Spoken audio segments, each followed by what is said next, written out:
বেনাপোলে বিজিবির অভিযানে ফেন্সিডিল, বিদেশি মদ, দেশি মদ ও কসমেটিক্স সামগ্রী আটক।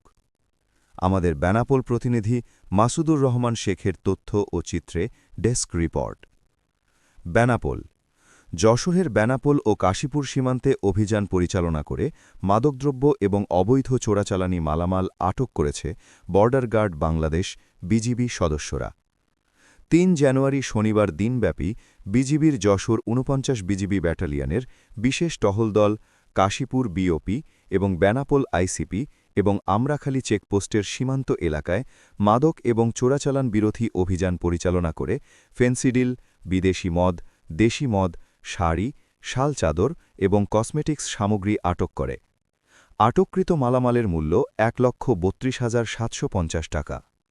যশোর ৪৯ বিজিবি ব্যাটালিয়নের অধিনায়ক লেফটেন্যান্ট কর্নেল সাইফুল্লাহ সিদ্দিকী জানান, দীর্ঘদিন যাবৎ মাদকদ্রব্য ও চোরাচালানি মালামাল সহ পাচার চক্র আটকের নিমিত্তে সীমান্ত এলাকায় বিজিবির বিশেষ পরিকল্পনা অনুযায়ী গোয়েন্দা তৎপরতা ও অভিযান কার্যক্রম অব্যাহত রয়েছে। এরই ধারাবাহিকতায় যশোর ব্যাটালিয়নের দায়িত্বপূর্ণ সীমান্তবর্তী এলাকায় নিয়মিতভাবে অভিযান পরিচালনা করে মাদকদ্রব্য এবং বিভিন্ন ধরনের চোরাচালানি মালামাল জব্দ করতে সক্ষম হচ্ছে। সীমান্তে বিজিবির এ ধরনের অভিযান কার্যক্রম সবসময়ই অব্যাহত থাকবে বলে জানান বিজিবি কর্মকর্তা। সত্যের সন্ধানে দক্ষিণ বাংলা।